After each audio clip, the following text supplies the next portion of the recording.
안녕하세요. 재건축 재개발 TV의 전영규입니다.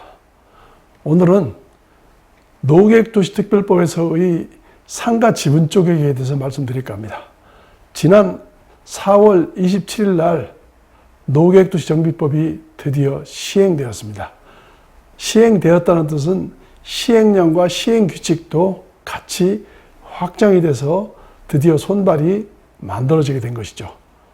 그러나 지방자치단체 조례나 또는 훈령 또는 고시 등이 아직 만들어지진 않았지만 큰 골격은 이루어졌다는 것이죠.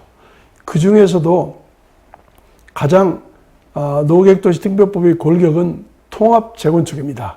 이 통합재건축에서 발생되는 일 중에 가장 큰 이슈 중에 하나가 상가의 지분 쪼개기로 인해서 수익성이 떨어진다는 것이죠. 그래서 오늘은 여기에 대해서 말씀드릴까 합니다. 자, 그래서 첫 번째로 노계획도시특별법 특별정비예정구역에 상가 지분 쪼개기 빠졌다.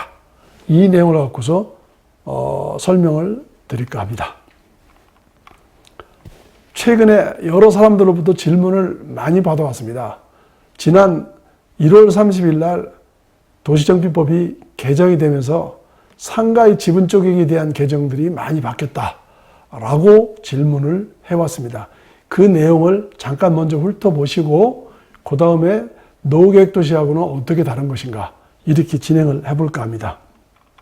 지난 1월 30일 날 개정된 도시정비법의 내용은 주력이 상가의 지분 쪼개기입니다.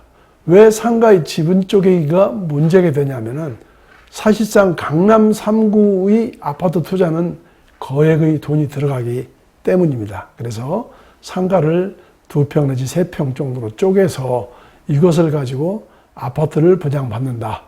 물론 대형평은 못 들어가죠. 최소한 25평 이하짜리로는 가게 되지만 젊은 사람들이 연끌을 모아서 위험을 감수하는 것보다는 지분 쪼개기를 통해서 소액의 자본으로 이쪽 강남 3구로 들어올 수 있는 방법이기도 했기 때문입니다. 따라서 2000년도부터 사실은 강남 3구에서는 상가의 지분 쪼개기를 통해서 아파트를 들어온 사람들이 상당히 많았습니다. 그러나 이거에 대해서는 소수의 사람들만 인지를 하고 있었고 나머지는 몰랐던 것인데 최근에 들어서 한 4, 5년 전부터 각광을 받게 된 것이죠. 먼저 바뀐 도시정비법의 내용들을 좀 보시면요.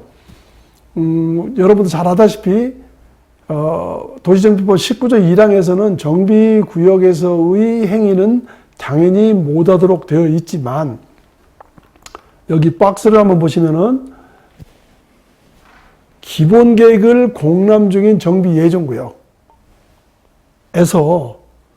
정비 계획 수립하기 전까지 그 사이에 투기가 발생되기 때문에 국토부 장관이나 시장, 군수, 구청장은 행위 제한을 그 사이에 걸 수 있다. 즉 다시 말해서 19조 1항이 정비구역으로 지정고시가 되면은 자동방으로 행위 제한이 걸리지만 그 안에 정비예정구역을 만들어서 공람하고 정비구역으로 지정하기 전까지 사이에 빠른 시일 내에 행위 제한을 걸어서 수가 늘어나는 것을 방지하겠다는 조문이죠. 물론 옛날에도 개정 전에도 이 조문이 있었습니다만은 도시정비법에서 특히 여러분들이 여기 보시면은 건축법에 의한 일반 건축물 대장을 집합건물법 대장으로 전환. 이것은 주로 유치원에 해당되는 것이기도 하는데요. 단독의 형태로 있다가 짝에서 공동의 집합건물의 형태로 가는 대장을 전환시킨다든지 또는 그 상가의 전유 부분을 짝해 가지고 집합건물법의 전유 부분을 분할한다든지 하는 상가의 지분 쪼개기를 드디어 1월 30일부터 이것을 금지하고 있다는 것이죠. 그래서 다시 말씀드리면 노계획도시특별법이 아닌 도시정비법에서는 정비구역의 지정 고시 전에 또는 예정구역 사이에 정해서 상가의 지분 쪼개기를 드디어 해놨던 것이죠. 이렇게 추가로 신설했던 것은 그동안의 상가의 지분 쪼개기가 건축물이 건축이나 토지 분할에 속하느냐 안 하느냐의 쟁점이 되어 왔던 것인데요. 법률에서는 사실은 그렇게 보지 않는다라고 해서 이것을 추가로 집어넣어서 규제를 하게 되었던 것입니다. 그래서 입법적으로 이 문제를 해결했기 때문에 이번에 1월 30일에 바뀐 규정들은 결정적으로 이런 내용들입니다. 두 번째 질문에서는요, 이런 질문들을 많이 해요. 종전에 물론 전유 부분으로의 전환이나 분할이나 이런 것을 어겨도 관리처분에서는 별다른 제재 규정이 없었습니다. 요번에 그 바뀐 법에서 특별히 세 가지 부분을 같이 묶어놨어요. 그 묶어놓은 것을 여러분들 잘 들어보세요. 첫째는 정비 예정구역에서 그동안에 규정을 특정을 하지 않았던 단독주택을 집합건물로 전환한다든가 전유 부분을 자르는 것을 명백하게 금지를 했어요. 건축물이 건축이나 토지 분할하고 완벽히 구별했던 것이죠.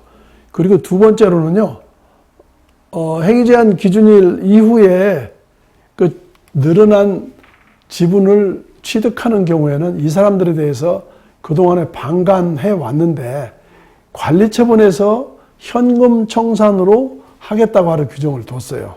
그래서 분양 대상에서 제외시켰다라고 보시면 되고, 세 번째는 상가하고의 소송 때문에 잘라서 토지 분할 소송을 할 때 총 토지 등 소유자의 10분의 1이 넘게 되면은 분할 소송이 안 돼요.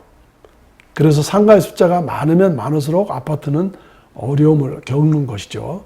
그런데 바뀐 법에서는 권리 산정 기준일 이후에 취득한 이 토지 등 소유자의 수에 대해서는 토지 분할 소송을 하는데 이것은 빼도록 하고 있어요. 따라서 토지 분할 소송을 쉽게 하도록 하는 세 번째 중점이 가장 중요한데, 이 세 번째에 대해서는 개포동의 경우현 아파트에서 이번에 신문에 많이 보도돼서 알 수 있을 것입니다. 그래서 한 가지 조문을 좀 말씀드리면은, 그 분양 대상에서 제외시키기 전에 권리산정 기준일에서 역시 똑같은 조문을 둬가지고 집합건물법으로 전환한다든지 토지 등 소유자의 수가 늘어나는 경우에는 이것을 권리산정 기준일 대상에서 규제 대상으로 뒀던 것이고요. 관리처분에서는 정비구역 지정 후 분할된 토지 또는 집합건물의 구분소유권을 취득한 자는 현금으로 청산한다, 이런 규정을 뒀습니다. 그리고 67조에서는 아까 얘기한 그 권리산정 기준일 후에 취득한 사람의 숫자는 토지 분할 소송을 하는데 10분의 1 카운트에서 제외한다. 따라서 토지 분할 소송을 할 수 있게끔 하겠다. 이런 내용들이 들어갔던 것이죠. 자, 그리고 세 번째 질문으로는요, 상가에서는 왜 아파트하고 대립의 각을 세울까요? 질문의 요지는 그래요. 자기네들이 상가 부지가 독립부지가 아닌 그 사업부지로 들어가 있는 경우에는 그 사업부지 전체를 가지고 용적률을 계산하게 됩니다. 물론 상가는 그 사업부지 내에서 뭐 3층이나 뭐 5층이나 이런 정도로 하고 용적률을 다 찾아먹진 않지만 나머지 용적률에 대해서는 아파트가 그 특혜를 받는다라고 했던 것이죠.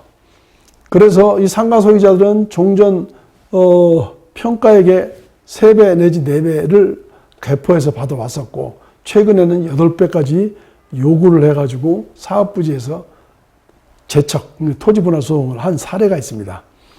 그러나 누가 커다란 잘못이냐를 떠나서 용적률에 대한 싸움인데, 이 부분은 상가의 부분도 사실은 이런 타당성이 있지만 무리하게 요구를 해서 여러 가지 문제가 있었습니다. 그래서 강남, 서초, 송파 등에서는 이런 문제가 주로 통합을 하면서 발생이 많이 되는데요. 분당의 통합 재건축의 경우에도 많이 발생이 될 겁니다. 그 질문의 요지는 이제 축약하면은 주택단지에서 상가를 털어내기 위한 토지 분할 소송의 문제점이 무엇인가, 이거 먼저 한번 살펴볼까요? 강남의 재건축 사업의 경우에 최근에 상가하고 다툼을 통해서 분할 소송을 한 게 개포구성 7자, 대치 우성 1차, 개포 67, 개포 경남 우성 현대 뭐 세 가지 사업장들이 주로 쟁점이 되어 왔습니다. 하나하나씩 좀 설명을 드리면은 여기 개포 67 사업장의 경우에는요, 토지 분할 소송을 접수하고 사업 조합 설립 인가까지 현재 받은 상태예요. 여기 보시면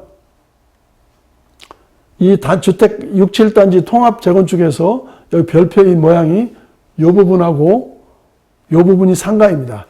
단지 내에 박혀 있는 것을 알 수 있겠죠.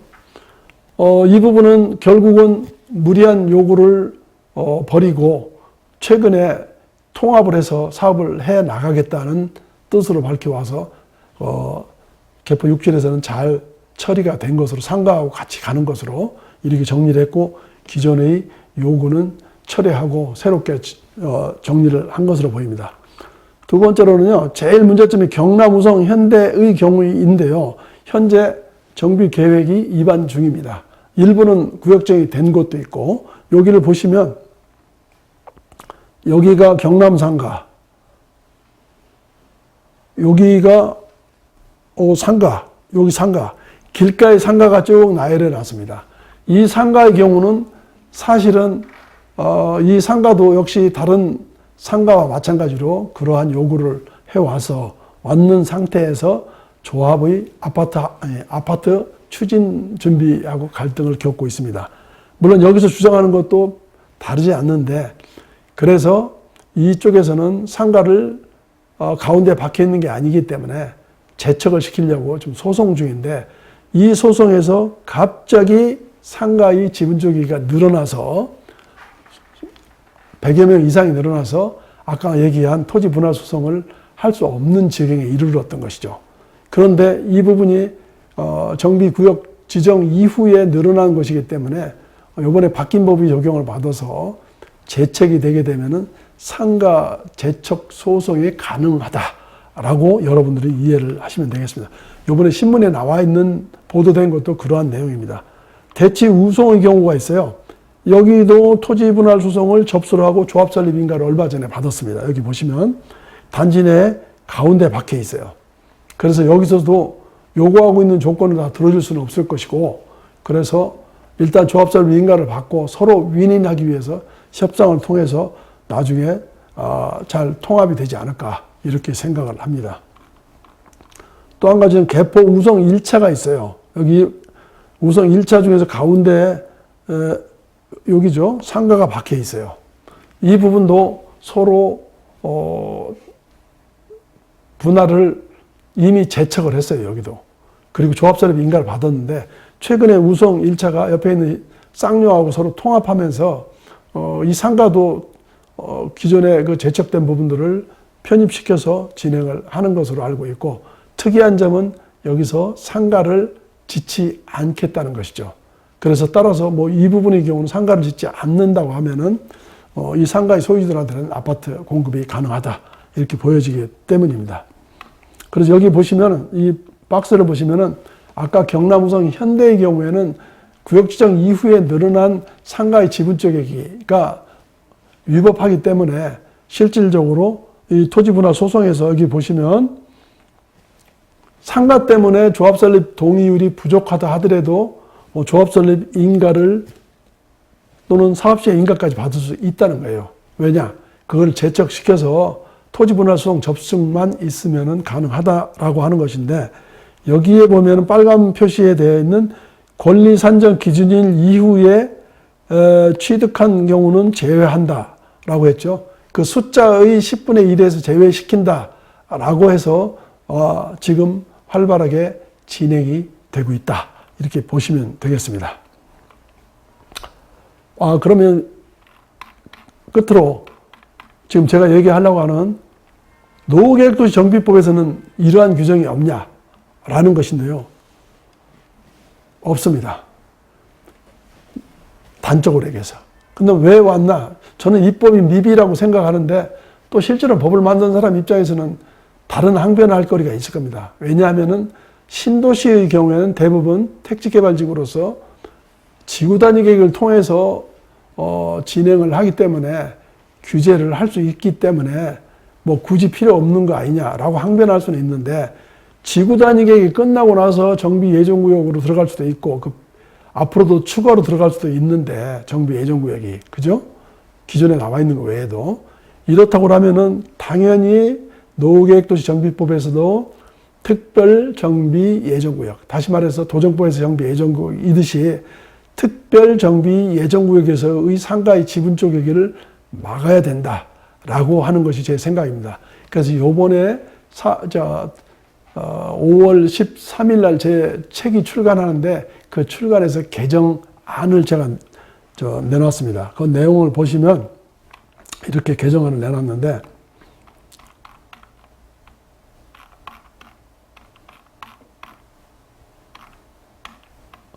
노후계획도시법 16조 1항의 경우는 특별정비구역에서만 행위 제한을 하고 있는데, 이것을